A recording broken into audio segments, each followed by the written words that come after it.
Okay, here's the thing. Arena football is intense, fast-paced, and hard-hitting. Before you run out there without your chin strap fastened, I'm going to show you how to use and understand all the information available to you through the telemetry systems. Let's start on the field. This is the telemetry icon. It gives you a clear indication of the player's fatigue levels through the ramping color scale. Red, of course, is very bad. Fatigue is a good way to measure how well a guy is going to do his job. An exhausted player will be noticeably worse than he would be otherwise, whether it's blocking, throwing, running, catching, or in coverage. So how do you use it? Well, you can use the controls for a view of your own team with a quick flick here, or both teams like this. Either way will allow you to see the telemetry for the remainder of the game.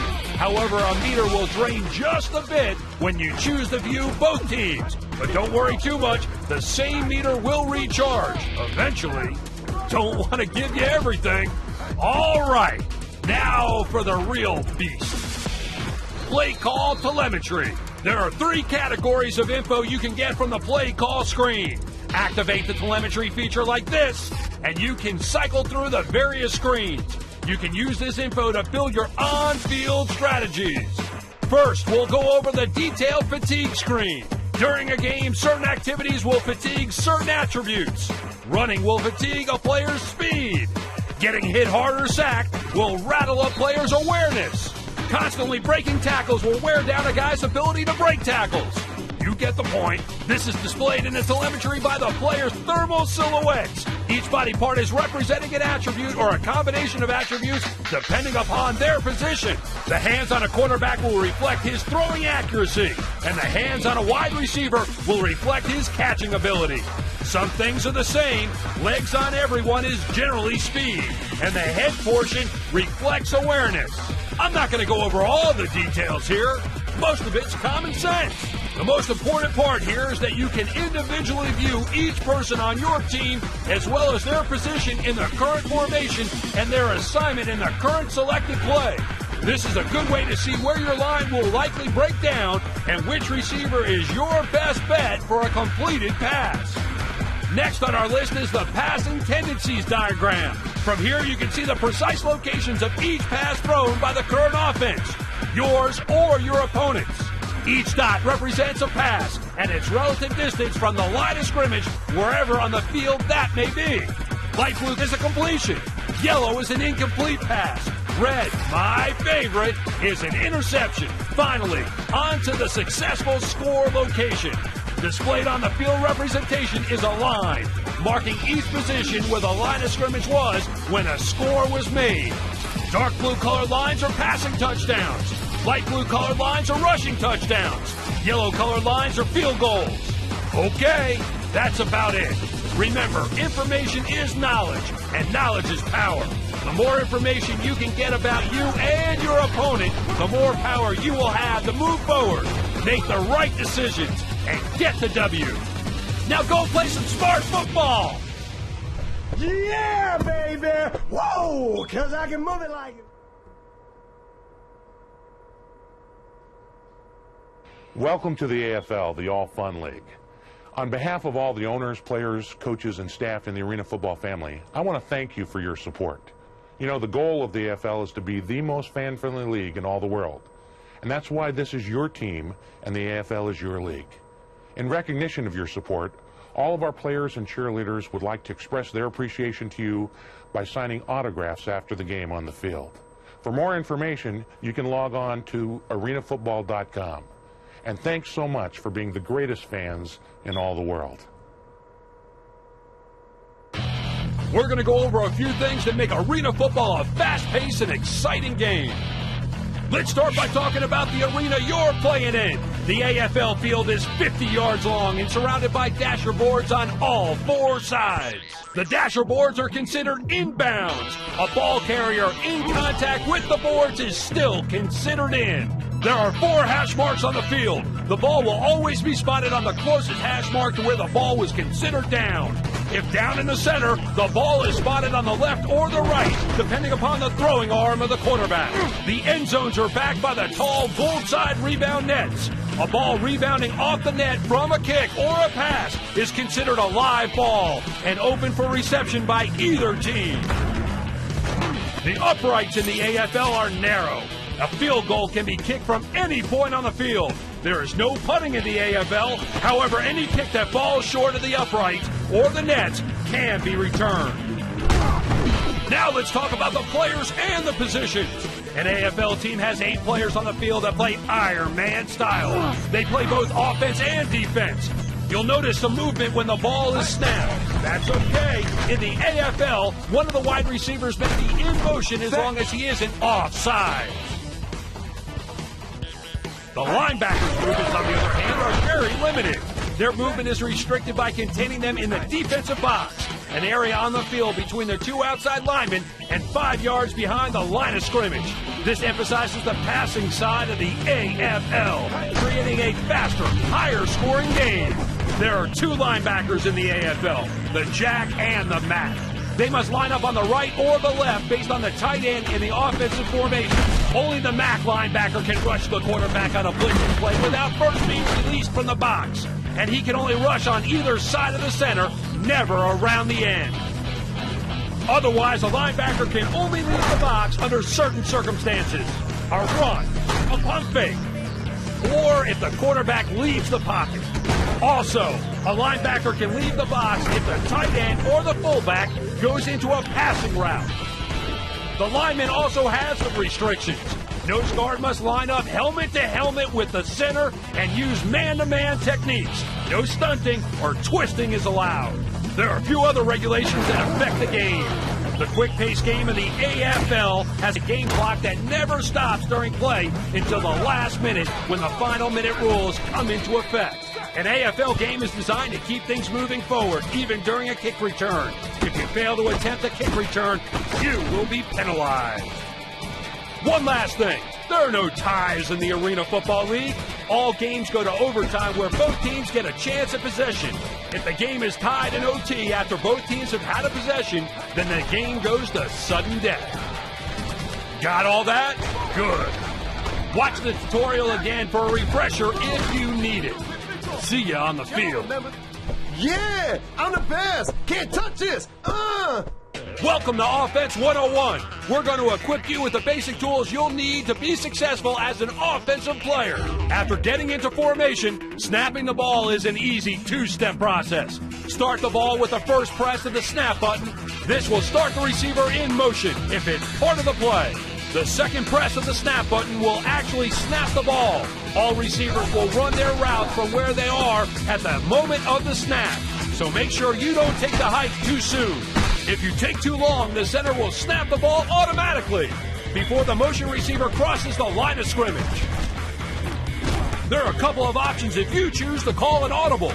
Initiate the call with the audible button and pick from any of the preset plays. Or initiate the hot route function with the hot route call button. Here, designate the appropriate receiver with his icon and call his preset route with the route controls. As always, you can cancel with the audible cancel button here. If you want to see the formation revealing only the receiver's icons, use the Coach Cam button. To see the play as it's called, use the Coach Cam play button. The primary receiver's route will be displayed in orange, and the secondary receivers are yellow. Any motion that takes place in the pre-snap will be shown in blue. Your player is designated with the player icon beneath him. After the snap, use the controls to move your player around the field. As the QB, you need to know how to throw to your receivers. Use the control that matches the receiver's icon to throw to that chosen receiver. To fake pump, tap the fake pump button. To throw the ball away, use the button here. And to scramble, press the QB scramble button here. If you want to control the intended receiver, press the switch player button here when the ball is in the air. To try for the reception, use the catch button here when the ball is in the air. While running, you can run faster by pressing the turbo button anytime. Hold the hurdle button down to hurdle over a player. Tap the same button to dive for extra yardage. Tap or hold the juke spin button and have your player attempt an evasive move like a juke or a spin. Press the stiff arm button here, and your rushing player will attempt a stiff arm on the closest defender to prevent a tackle. Sometimes you just have to bear down and cover the ball. This control will have you put both hands over the ball and protect from a fumble when things get hairy. Get right in the action of the quick-paced, fast, intensive game of arena football by being the receiver before the catch. Using the offensive switch player button here, cycle through the receivers and the QB. Then snap the ball as you normally would. Now it's up to you in the field. Break from the playbook and just try to get open. When you're ready, have the quarterback throw to you. He'll lead you, so don't deviate if you're on the run. Or have him throw to another receiver if the coverage is all over you. The kicking controls are different, so listen up. When the arrow comes up, you can use the aiming controls to point the direction you'd like the ball to go. Accept the direction by hitting the accept button here. When the kick meter is displayed, move the controls back for power and quickly push them forward for accuracy. If you move the controls too far to the left or the right, you run the risk of flubbing your kick, so be careful. Here are a few tips to speed up your game and save some time. To have the team rush into a formation after a play, quickly press the hurry up button after the play. There's an easy way to call a timeout. During the gameplay, you don't have to go to the pause menus. You can call a timeout anytime by pressing the in-game timeout button. Now let's get out there and light up the scoreboard.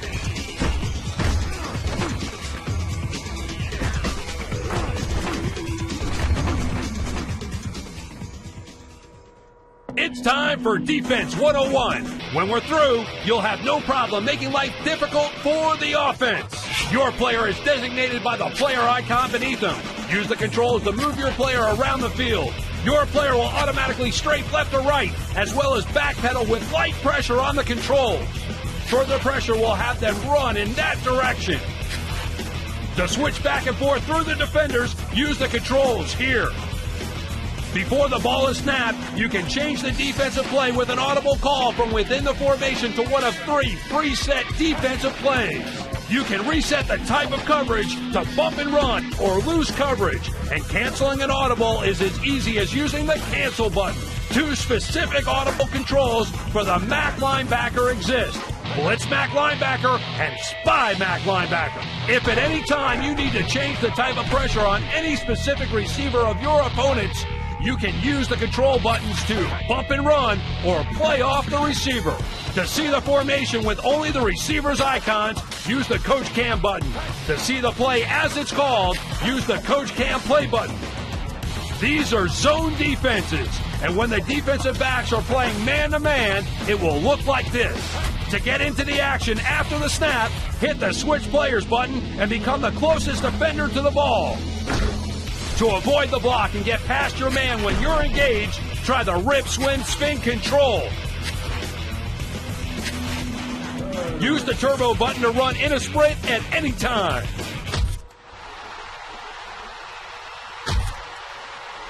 We're ready to begin the third quarter of play. The home team, 37. The away team, 7.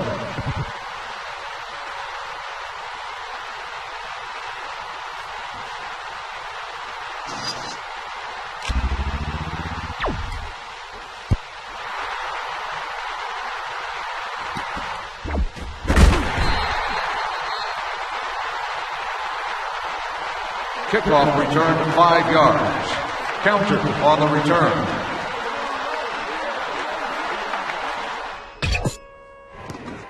This bruising hit is brought to you by Champ Sports, where sport lives. Okay, here's the thing. Arena football is intense, fast-paced, and hard-hitting. Before you run out there without your chin strap fastened, I'm going to show you how to use and understand all the information available to you through the telemetry systems. Let's start on the field. This is the telemetry icon. It gives you a clear indication of the player's fatigue levels through the ramping color scale. Red, of course, is very bad. Fatigue is a good way to measure how well a guy is going to do his job. An exhausted player will be noticeably worse than he would be otherwise, whether it's blocking, throwing, running, catching, or in coverage. So how do you use it? Well, you can use the controls for a view of your own team with a quick flick here, or both teams like this. Either way will allow you to see the telemetry for the remainder of the game. However, a meter will